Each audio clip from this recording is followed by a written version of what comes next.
ಹೆಚ್ಚು ಸದ್ದು ಮಾಡಿದ ಬಿಟ್ಕಾಯಿನ್ ಪ್ರಕರಣಕ್ಕೆ ಸಂಬಂಧಪಟ್ಟಂತೆ ಅದರ ಮರು ತನಿಖೆಗೆ ಬಿಗ್ ಟ್ವಿಸ್ಟ್ ಸಿಗೋ ಸಾಧ್ಯತೆ ಇದೆ. ಈಗಾಗಲೇ ಈ ಪ್ರಕರಣದಲ್ಲಿ ಬಿಟ್ಕಾಯಿನ್ ಪ್ರಕರಣದಲ್ಲಿ inspector Prashanth Babu, cyber expert Santosh Kumar ಅವರ ಅರೆಸ್ಟ್ ಆಗಿದೆ. ಇಬ್ಬರನ್ನು ತೀವ್ರ ವಿಚಾರಣೆಗೆ ಒಳಪಡಿಸಲಾಗಿದ್ದು, ಇದರ ಬೆನ್ನಲ್ಲೇ ಆಗಿನ ಸಿಸಿಬಿ ಅಧಿಕಾರಿಗಳಾದ ಲಕ್ಷ್ಮೀಕಾಂತಯ್ಯ, ಚಂದ್ರಧರ್, ಶ್ರೀಧರ್ ಕೆ ಪೂಜಾರ್ಗೂ ಕೂಡ ನೋಟಿಸ್ ಕೊಡಲಾಗಿತ್ತು. ಸದ್ಯ ಆ ಮೂವರ ವಿಚಾರಣೆ ಕೂಡ ನಡೆದಿದೆ ಎನ್ನಲಾಗಿದ್ದು, ಕೆಲ ಮಹತ್ವದ ಮಾಹಿತಿಗಳು ಲಭ್ಯ ಆಗಿದೆ. ಶ್ರೀಕೆಯನ್ನು ಬಳಸಿಕೊಂಡು ಖಾಸಗಿ ಮತ್ತು ಸರ್ಕಾರಿ ಸ್ವಾಮ್ಯದ ವೆಬ್ಸೈಟ್ಗಳನ್ನು ಹ್ಯಾಕ್ ಮಾಡಿಸಲಾಗಿದೆ. ಆ ಮೂಲಕ ಬಿಟ್ಕಾಯಿನ್ಗಳನ್ನು ಅಕ್ರಮವಾಗಿ ಬಳಸಿಕೊಳ್ಳಲಾಗಿದೆ ಅನ್ನೋದು ಗೊತ್ತಾಗಿದ್ದು, ಎಲ್ಲ ಬೆಳವಣಿಗೆಗಳ ನಡುವೆ ಅವತ್ತಿನ ಇಬ್ಬರು ಮೇಲಧಿಕಾರಿಗಳಿಗೆ ನೋಟಿಸ್ ಕೊಡೋಕೆ ಸಿಐಡಿ ಅಧಿಕಾರಿಗಳು ತಯಾರಿ ನಡೆಸಿದ್ದಾರೆ. ಬಿಟ್ಕಾಯಿನ್ ಪ್ರಕರಣದಲ್ಲಿ ಹಿರಿಯ ಅಧಿಕಾರಿಗಳು ಸೇರಿದಂತೆ ಕೆಲ ರಾಜಕೀಯ ನಾಯಕರಿಗೂ ಇದರ ಬಿಸಿ ತಟ್ಟುತ್ತೆ ಅನ್ನೋ ಮಾತು ಕೇಳಿ ಬರ್ತಾ ಇದೆ. ಕಾಶಿಯ ಜ್ಞಾನವಾಪಿ ಉತ್ಖನನದಲ್ಲಿ ಕನ್ನಡದ ಶಾಸನ ಸಿಕ್ಕಿದ್ದು, ಈ ಶಾಸನಕ್ಕೂ ಕೋಲಾರಕ್ಕೂ ಲಿಂಕ್ ಇದೆ. ಕಾಶಿಯ ಶಾಸನವನ್ನೇ ಹೋಲುವ ಹಲವು ಶಾಸನಗಳು ಕೋಲಾರಮ್ಮ ದೇವಾಲಯದಲ್ಲಿ ಸಂರಕ್ಷಿಸಲಾಗ್ತಾ ಇದೆ. ಕೋಲಾರ ನಗರದ ಕೋಟೆ ಬಡಾವಣೆಯಲ್ಲಿ ನೆಲೆಸಿರುವ ನಗರ ದೇವತೆ ಶಕ್ತಿ ದೇವತೆ ಕೋಲಾರಮ್ಮ ದೇವಾಲಯವನ್ನ ಗಂಗರ ಕಾಲದಲ್ಲಿ ನಿರ್ಮಾಣ ಮಾಡಲಾಗಿದೆ. ಹಾಗಾಗಿ ಕೋಲಾರಮ್ಮ ದೇವಾಲಯದ ಗೋಡೆ ಹಾಗೂ ಕಂಬಗಳ ಮೇಲೂ ಕನ್ನಡ ಹಾಗೂ ತಮಿಳು ಶಾಸನಗಳನ್ನು ಕೆತ್ತಲಾಗಿದೆ. ಎಲ್ಲಾ ಕಡೆ ಕನ್ನಡ ಹಾಗೂ ತಮಿಳು ಭಾಷೆಯಲ್ಲಿ ಹಲವು ವಾಚರಗಳನ್ನು ಇಲ್ಲಿ ಬಿಡಿಸಲಾಗಿದ್ದು, ದೇವಾಲಯದ ಆವರಣದಲ್ಲಿ ಒಂದು ಶಾಸನ ಇದೆ. ಉಳಿದಂತೆ ದೇವಾಲಯದ ಕಂಬಗಳು ಹಾಗೂ ಗೋಡೆಗಳ ಮೇಲೆ ಹಲವು ವಿಚಾರಗಳನ್ನು ಕೆತ್ತಲಾಗಿದೆ. ಈ ಬಗ್ಗೆ ನಮ್ಮ ಪ್ರತಿನಿಧಿ ಒಂದು ಪ್ರತ್ಯಕ್ಷ ವರದಿ ಕೊಟ್ಟಿದ್ದಾರೆ, ಕೇಳೋಣ.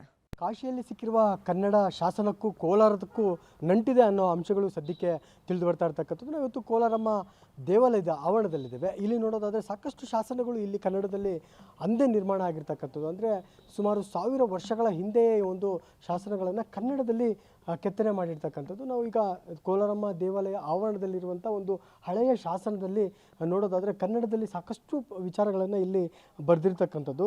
ಈ ವಿಚಾರ ಯಾಕೆ ಹೇಳ್ತಾ ಇದ್ದೀವಿ ಅಂತಂದರೆ, ಈಗಾಗಲೇ ಕಾಶಿಯ ಜ್ಞಾನವಾಪಿ ಉತ್ಖನನದಲ್ಲಿ ಕನ್ನಡದ ಶಾಸನ ಸಿಕ್ಕಿರುವಂಥದ್ದು. ಅದರಲ್ಲಿ 2 ಪದಗಳನ್ನು ಪುರಾತತ್ವ ತಜ್ಞರು ನ್ಯಾಯಾಲಯಕ್ಕೆ ನೀಡಿರುವ ವರದಿಯಲ್ಲಿ ಉಲ್ಲೇಖಿಸಿರ್ತಕ್ಕಂಥದ್ದು. ಅದರಂತೆ ಕೋಲಾರಮ್ಮ ಅಂದರೆ ಕೋಲಾರದ ದೇವಾಲಯಗಳಲ್ಲೂ ಕೂಡ ಕನ್ನಡದ ಶಾಸನಗಳು ಇದ್ದಾವೆ ಅನ್ನೋ ಒಂದು ಮಾಹಿತಿಯನ್ನು ಸದ್ಯಕ್ಕೆ ಏನು ಪುರಾತತ್ವ ವಿಜ್ಞಾನಿಗಳು ತಜ್ಞರು ಕೊಟ್ಟಿರ್ತಕ್ಕಂಥದ್ದು. ಅದರಂತೆ ನೋಡೋದಾದರೆ ಸಾಕಷ್ಟು ಏನು ಶಾಸನಗಳು ಇಲ್ಲಿ ಲಭ್ಯ ಇರತಕ್ಕಂಥದ್ದು.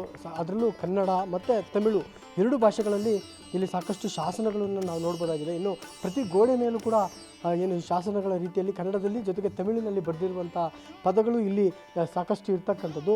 ಇದು ನೋಡೋದಾದರೆ ಅಲ್ಲಿರುವಂಥ ಶಾಸನ ಜೊತೆಗೆ ಇದು ಕನ್ನಡದಲ್ಲಿ ಬರೆದಿರುವಂಥದ್ದಾದರೆ ಸಾಕಷ್ಟು ಈ ಗೋಡೆಗಳು ಸೇರಿದಂತೆ ದೇವಾಲಯದ ಹಲವು ಭಾಗಗಳಲ್ಲಿ ತಮಿಳಿನಲ್ಲಿ ಶಾಸನಗಳನ್ನು ಇಲ್ಲಿ ರಚನೆ ಮಾಡಿರ್ತಕ್ಕಂಥದ್ದು. ಅಂದರೆ ಗಂಗರ ಕಾಲದ ಈ ಒಂದು ದೇವಾಲಯ ಇದು ಸುಮಾರು 1000 ವರ್ಷಗಳ ಹಿಂದೆ ನಿರ್ಮಾಣ ಆಗಿರ್ತಕ್ಕಂಥ ಈ ಒಂದು ದೇವಾಲಯದಲ್ಲಿ ಹಲವು ಶಾಸನಗಳು ಅಂದರೆ ಬೇರೆ ಬೇರೆ ತಮಿಳು ಜೊತೆಗೆ ಕನ್ನಡದಲ್ಲಿ ಬರೆದಿರುವಂತಹ ಪದಗಳನ್ನು ಇಲ್ಲಿ ನೋಡ್ಬೋದಾಗಿದೆ. ಅದರಲ್ಲೂ ವಿಶೇಷವಾಗಿ ಏನು ಈಗಾಗಲೇ ಕಾಶಿಯಲ್ಲಿ ಸಿಕ್ಕಿರುವಂತಹ ಜ್ಞಾನವಾಪಿ ಏನು ಒಂದು ಶಾಸನ ಇದೆ, ಈ ಶಾಸನಕ್ಕೂ ಜೊತೆಗೆ ಕೋಲಾರಮ್ಮ ದೇವಾಲಯಕ್ಕೂ ನಂಟಿದೆ ಅನ್ನುವಂಥದ್ದು ಸದ್ಯಕ್ಕೆ ಅಲ್ಲಿನ ಪುರಾತತ್ವ ತಜ್ಞರ ವರದಿಯಲ್ಲಿ ಈಗಾಗಲೇ ಉಲ್ಲೇಖ ಆಗಿರ್ತಕ್ಕಂಥದ್ದು. ಅದರಂತೆ ನೋಡೋದಾದರೆ ಇಲ್ಲಿ ನೋಡೋದಾದರೆ ಏನು ದೇವಾಲಯದ ಏನು ಕಟ್ಟಡದ ಗೋಡೆ ಏನಿದೆ, ಗೋಡೆ ಮೇಲೆ ಪ್ರತಿ ಗೋಡೆ ಮೇಲೂ ಕೂಡ ಕನ್ನಡದ ಪದಗಳು ಸೇರಿದಂತೆ ತಮಿಳು ಪದಗಳನ್ನು ಇಲ್ಲಿ ಅಂದೇ ಗಂಗರ ಕಾಲದ ದೇವಾಲಯ ಇದಾಗಿರ್ತಕ್ಕಂಥದ್ದು. ಈ ಒಂದು ದೇವಾಲಯದ ಮೇಲೆ ಈಗಾಗಲೇ ಏನು ನೋಡೋದಾದರೆ ಕನ್ನಡ ಪದಗಳನ್ನು ಅಂದರೆ ಬೇರೆ ಬೇರೆ ಪದಗಳನ್ನು ಅಮರಾವತಿ ಸೇರಿದಂತೆ ಬೇರೆ ಬೇರೆ ಪದಗಳನ್ನು ಇಲ್ಲಿ ಉಲ್ಲೇಖ ಮಾಡಿರ್ತಕ್ಕಂಥದ್ದು. ಅಂದರೆ ಏನು ಈಗ ಕಾಶಿಯಲ್ಲಿ ಏನು ಸಿಕ್ಕಿದೆ ಆ ಒಂದು ಶಾಸನಕ್ಕೂ ಕೋಲಾರಮ್ಮ ದೇವಾಲಯದಲ್ಲೂ ಹಲವು ಶಾಸನಗಳಿದೆ ಅನ್ನೋ ಒಂದು ಮಾಹಿತಿ ಸದ್ಯಕ್ಕೆ ಸಿಗ್ತಾ ಇರ್ತಕ್ಕಂಥದ್ದು. ಅದರಂತೆ ಸಾಕಷ್ಟು ಶಾಸನಗಳು ಕೋಲಾರಮ್ಮ ದೇವಾಲಯದ ಕಟ್ಟಡದ ಮೇಲೆ ಜೊತೆಗೆ ದೇವಾಲಯದ ಆವರಣದಲ್ಲಿ ಸಾಕಷ್ಟು ಶಾಸನಗಳು ಇರುವಂಥದ್ದು. ಇಲ್ಲಿ ನೋಡೋದಾದರೆ ಮೇಲೆ ಕನ್ನಡದಲ್ಲಿ ಬೇರೆ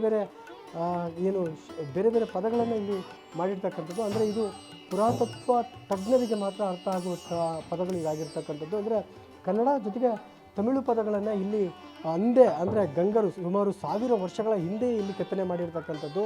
ದೇವಾಲಯದ ಬಹುತೇಕ ಕಟ್ಟಡಕ್ಕೆ ಬಳಸಿರುವಂಥ ಪ್ರತಿ ಕಲ್ಲಿನ ಕಾಲೇಜ್ ಸ್ಟೂಡೆಂಟ್ಸ್ಗೆ ಬಸ್ ಸಿಗ್ತಾ ಇಲ್ಲ, ಪರದಾಡ್ತಾ ಇದ್ದಾರೆ ಕಾಲೇಜ್ಗಳಿಗೆ ಹೋಗೋಕೆ ಅಂತ.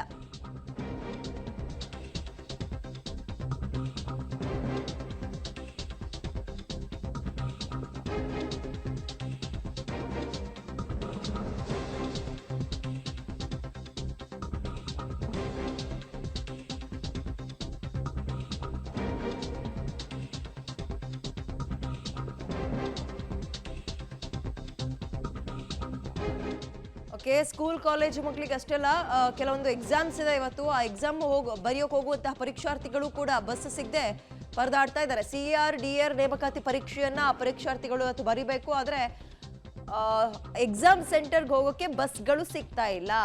ಯಾಕೆ ಅಂದ್ರೆ ಅಹಿಂದ ಸಮಾವೇಶ ಮತ್ತು ಹಲವು ಜಾತ್ರೆಗಳಿರೋ ಹಿನ್ನೆಲೆಯಲ್ಲಿ ಬಸ್ಗಳೆಲ್ಲವೂ ಅಲ್ಲಿಗೆ ಅಲರ್ಟ್ ಆಗಿದೆ. ಇಲ್ಲಿ ಎಕ್ಸಾಮ್ ಬರೆಯುವಂತಹ ಪರೀಕ್ಷಾರ್ಥಿಗಳು ಪಾಪ ಕಣ್ಕಂಡ್ ಬಿಡ್ತಾ ಇದ್ದಾರೆ ಹೋಗೋದು ಹೆಂಗೆ ಅಂತ. ಅವರು ಕೂಡ ಇದು ಅಚಾನಕ್ ಅವ್ರಿಗೂ ಗೊತ್ತಿರಲಿಲ್ಲ. ಹೆಂಗಾದ್ರೆ ಬೇರೆನೋ ಆಲ್ಟರ್ನೇಟಿವ್ ಮಾಡ್ಕೊಳ್ಳೋರು, ಬೈಕಲ್ಲಿ ಹೋಗೋದೋ ಮತ್ತೊಂದೋ ಮಾಡ್ಕೊಳ್ಳೋರು ಗೊತ್ತಿಲ್ಲ. ಬಸ್ ಸ್ಟ್ಯಾಂಡಿಗೆ ಬಂದ್ಬಿಟ್ಟಿದ್ದಾರೆ, ಎಕ್ಸಾಮಿಗೆ ಬೇರೆ ತಯಾರಿ ನಡೆಸಿರ್ತಾರೆ. ಈಗ ಈ ರೀತಿ ಗೊಂದಲ ಆಗ್ಬಿಟ್ರೆ ಪಾಪ ಏನು ತಲೆಯಲ್ಲಿ ಇಟ್ಕೊಂಡು ಎಕ್ಸಾಮ್ ಬರೀತಾರೆ ಅವರು. ಅಹಿಂದ ಸಮಾವೇಶ ಒಂದ್ ಕಡೆ, ಮತ್ತೊಂದ್ ಕಡೆ ಅವ್ರ ಸುತ್ತಮುತ್ತ ಜಾತ್ರೆಗಳಿದೆಯಂತೆ. ಅದೆಲ್ಲದಕ್ಕೂ ಬಸ್ನ ಅಲ್ಲಿಗೆ ಅಲರ್ಟ್ ಮಾಡಿದ್ದಾರೆ, ಹೆಚ್ಚುವರಿ ಬಸ್ ಬಿಟ್ಟಿದ್ದಾರೆ. ಪರಿಣಾಮ ಇಲ್ಲಿ ಬಸ್ ಇಲ್ಲ, ಒದ್ದಾಡ್ತಾ ಇದ್ದಾರೆ.